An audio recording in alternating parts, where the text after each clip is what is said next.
사랑하는 성도 여러분, 우리 학교 다니실 때 혹시 전교 꼴찌를 해보신 경험이 있으십니까?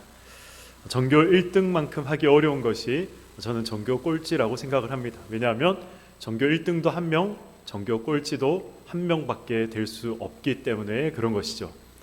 저는 이 어렵다는 전교 꼴찌를 해본 적이 있습니다. 제가 중학교 다닐 때 연합보사라는 것이 있었습니다. 요즘은 고등학교 갈 때 그냥 이제 가지만 제가 중학교 다닐 때에는 이 고등학교 가기 위해서는 꼭 이 시험을 봤었습니다.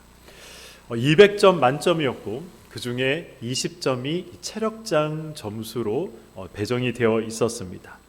체력장을 경험해 보신 분들은 다들 아시겠지만 거의 웬만하면 다 20점을 맞습니다. 어쩌다가 간혹 정말 이 체력이 안 좋은 이 학생들은 한 18점 이렇게 맞기도 하죠. 그런데 저는 놀랍게도 여기에서 16점을 받았습니다. 선생님이 그러시더라고요. 내가 교사생활 20년 만에 16점 받는 사람 네가 처음이다. 그렇게 저에게 말씀을 하셨습니다. 제가 성인이 된 후에도 그때 왜 그렇게 체력장 점수가 나빴을까 그런 생각을 종종 했던 적이 있습니다. 그런데 몇 년 전에 이 부모님 댁에 가서 이제 저의 물건들을 정리하다가 저희 초등학교 성적표들을 제가 보게 되었습니다. 성적표를 보면서 제가 깜짝 놀랐습니다. 성적이 나빠서 놀란 건 아니니까 오해는 마시기 바랍니다. 혹시 궁금한 분들을 위해서 제가 말씀을 드리면 제 성적은 그냥 수수했습니다. 네, 수수했습니다. 의미 아시겠죠? 네. 네, 그런데 이제 제가 진짜 놀랐던 건 거기에 그 신체 발달 지수, 신체 발달 상황이라고 해서 앉은 키, 그리고 키, 허리 둘레, 몸무게, 좌우 시력 이런 것들이 다 상세하게 기록이 되어 있었습니다. 그런데 제가 체중을 보고 깜짝 놀랐습니다. 3학년 때는 30kg대, 초등학교 4학년 때는 40kg대, 5학년 때는 50kg대, 6학년 때는 60kg대, 1년에 10kg씩 증가하고 있는 그런 모습을 제가 봤습니다. 그렇다면 제가 중학교 3학년 때 몇 킬로였을까요? 저도 정확하게 기억이 안 나기 때문에 말씀은 드리지 않겠습니다. 그런데 확실한 건 엄청난 비만이었다. 이건 이제 제가 확인할 수 있었습니다. 제가 왜 그렇게 턱걸이를 하나도 못했는지, 왜 그렇게 윗몸 일으키기를 하나도 못했는지, 제가 제 이 몸무게가 늘어나는 것을 보고 제가 이해가 되었습니다. 이 중력이라는 말을 우리가 사용을 하죠. 중력이 무엇입니까? 이 지구가 끌어당기는 힘을 중력이라고 이야기를 하고, 몸무게가 많이 나가면 많이 나갈수록 이 중력의 힘을 더 많이 받게 되어 있었습니다. 비만이었던 제가 이 중력을 거스르는 철봉이나 윗몸 일으키기를 하는 것이 그래서 어려웠던 것입니다. 이런 중력은 우리가 영적 생활에도 분명히 작용을 하고 있습니다. 우리를 유혹하고 우리를 끌어당기는 이 죄의 중력이 존재한다는 것이죠. 사탄은 이런 죄의 중력을 이용해서 우리를 유혹하기도 하고 우리를 낙심시키기도 하고 우리를 시험에 빠뜨리기도 하는 것입니다. 하나님께 나아가는 우리의 이 발목을 때로는 확 붙잡고 있을 때가 있는 것이죠. 심지어 오늘 본문에 보면 사탄은 겁도 없이 하나님의 아들이신 예수님까지 시험하고 있음을, 죄의 중력으로 끌어당기고 있음을 확인할 수가 있습니다. 예수님은 지금 어떤 상황 속에서 어떤 이 상태에 이 시험을 받았습니까? 오늘 본문 2절에 보시면 40일 밤낮으로 금식한 후 줄이셨다라고 기록을 하고 있습니다. 줄이셨다. 예수님도 배고픔을 느끼셨다는 것이죠. 예수님이라고 해서 우리와 별반 다를 바가 없었다는 것입니다. 우리가 예수님이 받으신 시험을 생각하면 때로는 어떤 생각을 할 때가 있습니까? 예수님이니까 그 시험은 아무것도 아니었을 거야. 예수님이니까 그러한 시험은 말이 시험이지 결단코 예수님께 유혹이 되지는 않았을 것이다. 우리는 그렇게 생각할 때가 있습니다. 그러나 그렇지 않은 것이죠. 예수님께서도 줄이셨습니다. 지금 마태는 예수님도 우리와 동일한 유혹받는 존재라는 것을 이 줄이셨다. 예수님도 고통받으시고 예수님도 배고픔을 느껴야 하는 그런 존재라는 것을 줄이셨다라는 이 단어 속에 말씀하고 있는 것입니다. 굶주린 자에게 가장 큰 유혹은 무엇입니까? 이 음식을 먹는 것이죠. 저는 목사가 되어야 하나 말아야 되나, 신학을 해야 되나 말아야 되나, 이런 이제 소명을 확인하기 위해서 20일 금식하며 기도했던 적이 있습니다. 그때 저는 방언을 받았고 그리고 매일 환상을 보았으며 하나님의 또렷한 음성을 듣기도 했습니다. 정말 놀라운 체험들과 은혜의 연속을 이 임시 20일 금식을 하면서 저는 경험을 했었습니다. 기도하고 또 말씀을 묵상하다가 이 종종 기도원 아래에 흐르고 있는 이 강을 산책하기 위해서 내려갔던 적이 있습니다. 그런데 그 강을 가기 위해서는 기도원과 강 사이에 작은 마을이 있었는데 그 마을을 통과해야 되는데 거기에 뭐가 있었냐면 중국집이 있었습니다. 중국집. 짜장면 냄새가 너무너무 저에게 유혹이 되었습니다. 지난밤 하나님이 보여주신 환상보다 이 반질반질 윤이 나는 이 짜장면 한 그릇이 제 눈에는 더 선명하게 보이는 것 같았습니다. 중국집을 지나가면 이 웍에 야채와 고기를 넣고 이 쫙 하고 볶는 소리 들리지 않습니까? 저는 이 소리가 하나님의 음성보다 더 선명하게 들렸습니다. 이 중국집에 지나갈 때마다 너무 큰 유혹이 되었습니다.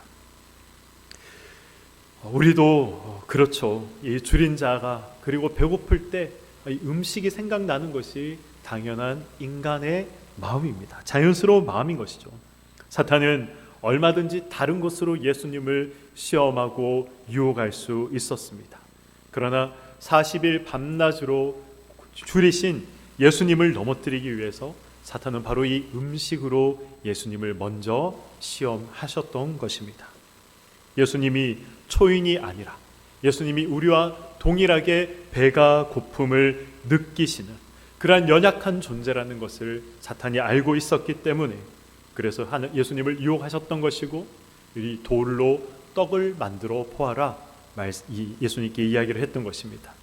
사탄은 언제 우리를 유혹하기 위해서 언제 우리를 시험하기 위해서 우리를 찾아옵니까? 우리에게 어려움이 있을 때, 아쉬움이 있을 때, 부족함이 있을 때, 우리에게 연약한 부분이 있을 때 그 부분을 비집고 들어와 우리를 시험하고 유혹할 때가 있습니다. 그러나 예수님이 받으신 이 시험은 사실 사탄이 예수님을 찾아와서 먼저 시험한 것이 아니라는 것을 우리는 한번 주목해 볼 필요가 있습니다. 예수님은 지금 누구에 의해 시험을 받고 있습니까? 성령에 이끌려 시험을 받으러 나가셨다라는 것을 기억할 필요가 있는 것이죠. 성령께서 왜 예수님을 사탄에게 인도하셨는가? 우리는 이것을 한번 질문해 볼 필요가 있는 것이고 그리고 이 질문에 대해서 답을 해야 하는 것입니다. 여러분, 왜 성령께서 예수님을 사탄에게 시험받도록 이끌고 가셨을까요? 궁금하지 않습니까? 오늘 본문은 공생애를 시작하기 직전에 예수님이 경험하셨던 사건입니다. 그래서 우리는 이 사건을 대부분 이렇게 생각을 하죠. 예수님께서 공생애를 시작하기 전에 사탄이 예수님을 찾아가 유혹하고 시험하여 예수님의 공생애를 방해하고자 했던 것이다. 예수님을 시험에 빠뜨리고 예수님을 유혹하여서 공생애의 삶을 살지 못하도록 하기 위해 예수님을 시험하신 것이다 라고 우리는 생각합니다. 물론 이런 생각과 이해는 바른 이해이며 생각입니다. 그러나 성령께서 왜 예수님을 어떤 목적으로 사탄에게 이끌어 갔는가? 왜 예수님은 이 시험을 받으셔야 했는가? 이러한 것들이 우리 마음 가운데 질문으로 떠오르는 것입니다. 40일을 밤낮으로 이 금식하신 후에 줄이신 몸으로 광야에 나가신 예수님께 이 사탄이 나타나서 이야기하죠. 네가 정말 하나님의 아들이냐? 네가 정말 하나님의 아들이면 이 돌을 떡덩이로 만들어 보아라 라고 이야기를 합니다. 물론 예수님은 돌을 떡으로 만드실 수 있는 능력이 있는 분이셨습니다. 그러나 이 사탄의 말에 예수님께서 어떻게 말씀하십니까? 신명기 8장의 말씀을 인용하시죠. 사람이 떡으로만 사는 것이 아니요 하나님의 입으로 나오는 모든 말씀으로 사는 것이다. 사람은 하나님의 말씀으로 사는 것이다. 그것을 사탄에게 이야기하고 계신 것입니다. 예수님이 이 땅에 오신 목적이 무엇입니까? 죄에서 우리를 구원하시기 위함입니다. 아담으로 인해 모든 인류는 죄 아래 놓이게 되어진 것이죠. 예수님은 죄와 사망 아래 놓인 인간을 하나님과 화목할 수 있는 관계로 회복시키기 위해서 이 땅에 오셨습니다. 하나님의 자녀로 우리들을 만들기 위해서 이 땅에 오신 것입니다. 아담은 온 인류를 이 죄와 사망과 저주로 묶어버린 인류의 대표가 되었지만, 그러나 예수님께서는 이 모든 것들을 뒤집어 엎으시기 위해서 이 땅에 오신 것입니다.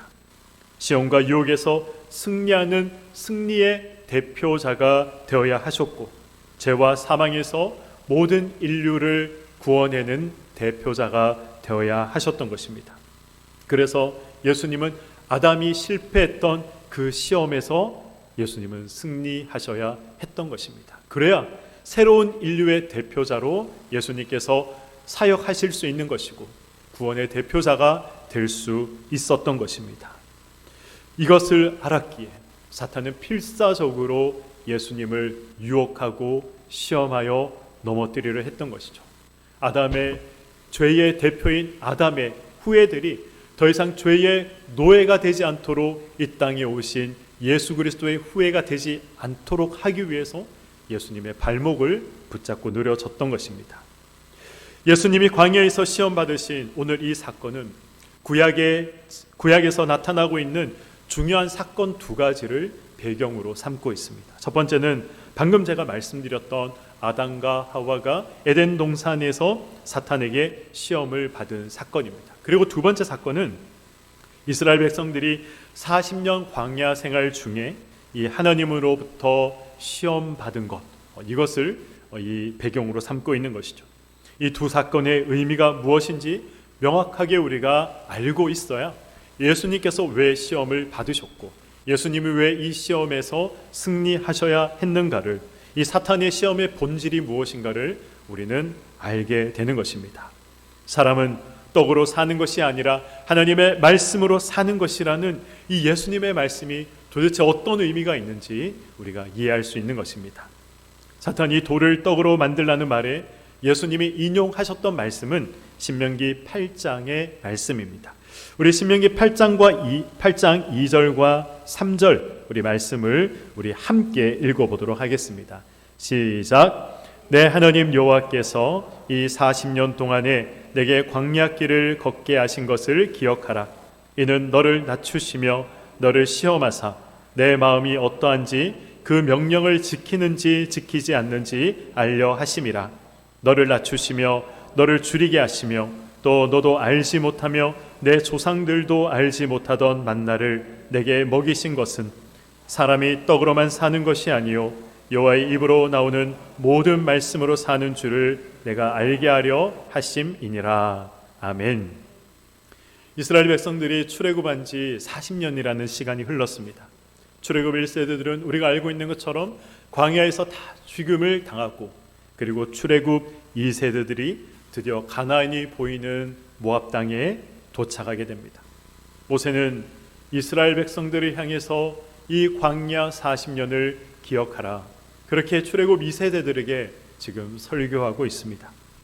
하나님께서 40년 동안 광야 생활하게 하신 이유가 무엇이라고 지금 모세가 이야기하고 있습니까? 너희들을 낮추시고 시험하셔서 하나님의 명령을 지키는지 아니 지키는지 확인하고자 함이었다라고 이야기하고 있습니다.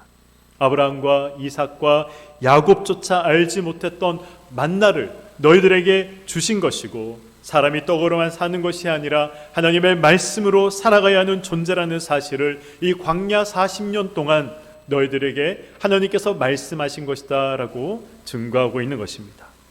그런데 사랑하는 성도 여러분, 이 말씀이 명확하게 이해가 되십니까? 사람은 떡으로 사는 것이 아니라 하나님의 말씀으로 사는 것이다. 그렇게 말씀하고서 하나님께서 이스라엘 백성들에게 주신 것이 무엇입니까? 말씀을 주신 것이 아니라 만나를 주셨습니다. 떡을 주신 것이죠. 만나가 처음 등장한 곳이 어디입니까? 언제부터 하나님께서 만나를 이스라엘 백성들 가운데 내려주셨습니까? 출애굽하고 2달 보름이 지난 후에 신광야라는 곳에서 하나님께서 그들에게 만나를 처음 내려주십니다. 출애굽기 16장 1절 이하의 말씀이 1절 이하의 말씀에 이렇게 기록이 되어 있습니다. 제가 조금 길지만 한번 봉독하도록 하겠습니다. 출애굽기 16장 1절부터 4절까지의 말씀입니다. 이스라엘 자손의 온 회중이 엘림에서 떠나 엘림과 시내산 사이에 있는 신광야에 이르니 애굽에서 나온 후 둘째 달 15일이라 이스라엘 자손 온 회중이 그 광야에서 모세와 아론을 원망하여 이스라엘 자손이 그들에게 이르되 우리가 애굽 땅에서 고기 가마 곁에 앉아 있던 때와 떡을 배물리 먹던 때에 여호와의 손에 죽었더라면 좋았을 것을 너희가 이 광야로 우리를 인도해 내어 이 온 회중이 죽여 죽게 하는도다. 그때 여호와께서 모세에게 이르시되 보라 내가 너희를 위하여 하늘에서 양식을 비같이 내리리니 백성이 나가서 일용할 것을 날마다 거둘 것이라. 이같이 하여 그들이 내 율법을 준행하나 아니하나 내가 시험하리라. 아멘. 이스라엘 백성들이 홍해를 건넌 후에 드디어 본격적인 광야 생활을 시작하게 되었습니다. 광야 생활을 하면서 그들이 가장 먼저 불평하고 원망했던 것이 무엇입니까? 음식이 없다는 것이죠. 먹을 것이 없다는 것이었습니다. 애굽에서는 날마다 고기 가마 곁에서 고기를 먹었지만 이 광야에서는 더 이상 고기를 맛보지 못한다는 것입니다. 굶어 죽게 생겼다. 그렇게 생각을 하고 원망과 불평을 하나님 앞에 내어 뱉었던 것이죠. 어떻게 본다면 이러한 원망과 불평은 당연한 불평입니다. 어떻게 광야 생활을 하면서 매일매일 끼니를 배불리 먹을 수 있었겠습니까? 그러나 출애굽기 16장 1절에서 4절 방금 읽었던 말씀을 자세히 한번 읽어보시면 지금 이스라엘 백성들은 단순히 배가 고파서 하나님을 원망합니다. 이런 의미만 담겨 있는 것이 아니라는 것을 우리는 알 수 있습니다.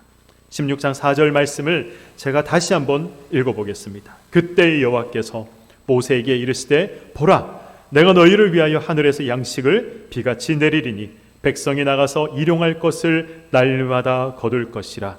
이같이 하여 어떻게 하시겠다고요? 그들이 내 율법을 준행하나 아니하나 내가 시험하리라 말씀하고 있는 것입니다.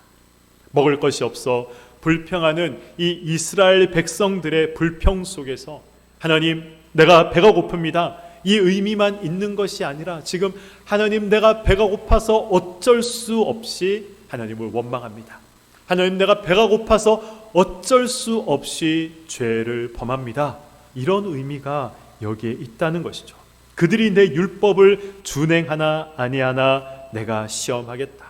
그들이 정말 배가 고파서 나의 계명을 어기는 것이라면 그러면 음식을 너희들에게 준다면 죄를 짓지 않아야 하는 것 아니냐. 그런데 내가 너희들에게 음식을 주더라도 너희들이 죄를 범하는지 안 범하는지 내가 한번 시험해 보겠다. 그것을 말씀하고 계신 것입니다. 이스라엘 백성들이 하나님을 향해 원망하고 불평하고 죄를 범하는 것을 만약 그들이 상상조차 할 수 없었다면 하나님께서 그들을 시험하실 이유가 전혀 없는 것입니다. 굳이 내 율법을 지키는지 지키지 아니하는지 내가 한번 두고 보겠다, 시험하겠다 말씀하실 이유가 없는 것이죠. 이스라엘 백성들이 정말 말씀 안에서 말씀으로만 살아가는 민족이었다면 그들의 상황과 환경이 어떻게 변하든지 간에 하나님 말씀대로 살았을 것이기 때문에 굳이 하나님께서 그들을 테스트하지 않아도 되었던 것입니다. 그렇지 않습니까? 이스라엘 백성들의 이 원망과 불평 속에는 하나님, 우리도 율법을 잘 지키고 싶습니다.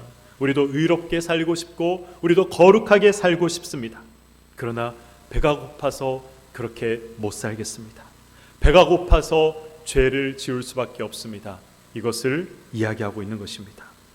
이스라엘 백성들이 배가 고파서 범죄하지 배부르면 범죄하지 않습니다 라는 이 말에 하나님은 그렇게 대답을 하십니다. 그래, 좋다. 그렇다면 내가 너희들의 배를 채워주겠다. 내가 너희들의 배를 채워줄 테니 정말 너희들이 죄를 범하는지 범하지 않는지 한번 두고 보자.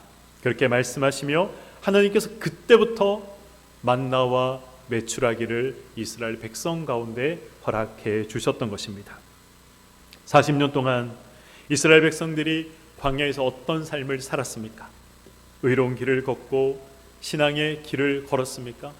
그들이 하나님의 말씀대로 살았습니까? 매일매일 쏟아지는 만나와 메추라기를 먹으며 하나님께서 그들의 배를 채워주셨지만 하나님, 배가 고파서 범죄합니다. 배가 고파서 제가 하나님을 원망합니다. 그렇게 말했던 이스라엘 백성들에게 그 원망과 불평의 원인이라고 생각했던 것을 하나님께서 제거해 주셨지만, 음식을 그들에게 허락하셨지만 그들은 40년 내내 하나님을 원망하고 불평했습니다. 다시 애굽으로 돌아가자. 우리가 새로운 지도자를 세워 애굽으로 돌아가자. 문제가 있을 때마다, 어려움이 찾아올 때마다 그들은 그렇게 이야기를 했습니다. 이스라엘 백성의 이 40년 광야 생활을 생각하면 신명기 8장 생각하면서 신명기 8장 2절 말씀을 다시 한번 차근차근 생각해 보면 좋겠습니다. 제가 한번 봉독하겠습니다.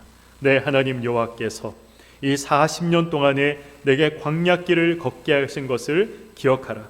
이는 너를 낮추시며 너를 시험하사 내 마음이 어떠한지 그 명령을 지키는지 지키지 않는지 알려 하심이라. 너를 낮추시며 너를 줄이게 하시며 또 너도 알지 못하며 내 조상들도 알지 못하던 만나를 내게 먹이신 것은 사람이 떡으로만 사는 것이 아니요 여호와의 입에서 나오는 모든 말씀으로 사는 줄을 내가 알게 하려 하심이니라. 아멘. 이제 우리는 이 말씀을 통해서 무엇을 확인할 수 있습니까?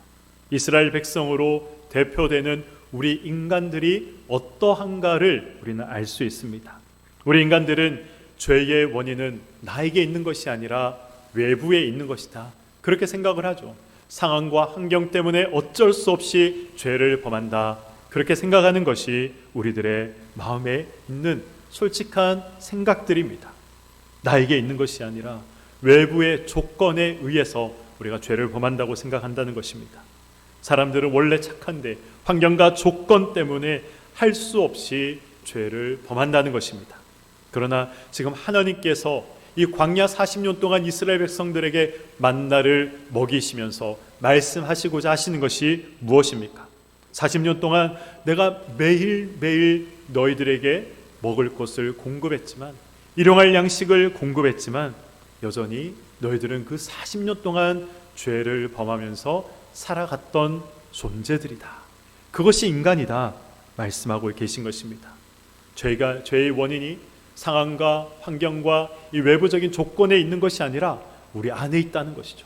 아무리 상황이 좋아지고 아무리 조건들이 주어진다 하더라도 결국은 죄를 범할 수밖에 없는 존재가 인간이라는 사실을 하나님께서 말씀하고 계신 것입니다. 이스라엘 백성으로 대표되는 우리 인간의 주장이 무엇입니까? 이 결핍의 문제가 해결되면, 부족의 문제가 해결되면, 내가 지금 바라고 소원하고 소망하며 기도하는 기도의 제목들이 다 이루어지면 죄를 범하지 않는다는 것입니다. 열심히 신앙생활 한다는 것입니다. 이것이 우리가 생각하는 생각인 것이죠. 그러나 하나님의 이 지금 지적하고 있는 것이 무엇입니까? 우리를 향해 말씀하고 있는 것이 무엇입니까? 떡을 공급하고 이 결핍의 문제를 해결하더라도, 그러나 너희들이 하나님을 바라보지 못한다면, 하나님을 생각하지 못한다면 결국 죄를 범하며 살아가는 존재들이다. 이것을 이스라엘 백성들의 광야 40년 동안의 삶을 통해 우리에게 말씀하고 계신 것입니다. 너희에게 가장 필요하고 가장 중요한 것은 떡이 아니라 하나님이다. 하나님이 먼저 필요한 것이지 떡이 먼저 필요한 것이 아니다. 그것이 사람은 떡으로만 사는 것이 아니라 하나님의 말씀으로, 하나님이 술에서 나오는 모든 말씀으로 사는 것이다. 이 말씀의 의미인 것입니다. 오늘 시험을 받고 계신 예수님도 동일한 대답을 하고 계시죠. 사탄의 이야기가 무엇입니까? 네가 하나님의 아들이라면 이 상황을 변화시켜 봐라. 그렇게 지금 예수님께 이야기하고 있는 것입니다. 앞에서 말씀드렸지만 우리 예수님께서는 충분히 하실 수 있는 능력이 있는 분이셨습니다.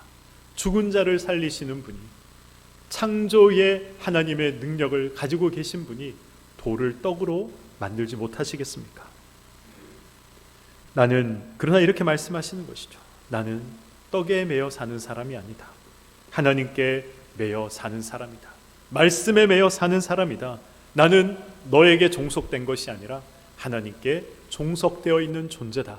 그것을 사탄에게 사람은 떡이 아니라 말씀으로 사는 존재다라는 그 말씀 속에서 선언하고 계신 것입니다. 성도는 떡보다 더 중요한 것이 있음을 알고 있는 존재입니다. 하나님을 섬기며 하나님을 기뻐하며 하나님의 말씀을 지키며 살아가는 것이 인간이 누릴 수 있는 참된 축복이라는 사실을 우리는 알고 있습니다. 그래서 우리가 그 자리를 사모하는 것이고 그렇게 살기 위해서 우리가 발버둥 치는 것입니다. 그 축복의 자리, 하나님께서 기뻐하시는 그 자리가 어떤 자리입니까? 자기 멋대로 살지 않는 자리입니다. 자기 멋대로 하지 않는 자리입니다. 떡으로만 사는 것이 아니라 하나님의 말씀으로 살아가는 자리인 것입니다. 구원을 얻었다. 구원을 얻었다는 것이 무엇입니까? 죽어서 천국에 간다? 이것으로 구원을 얻은 것을 다 설명할 수 없습니다. 물론 죽어서 천국에 가는 것, 구원을 얻은 것이죠. 그러나 하나님이 원하시면 기꺼이 이 배고픔도 제가 감수하겠습니다. 하나님을 포기해야 주는 영광이라면 저는 그 영광이 어떤 영광이든 그 영광을 거절하겠습니다.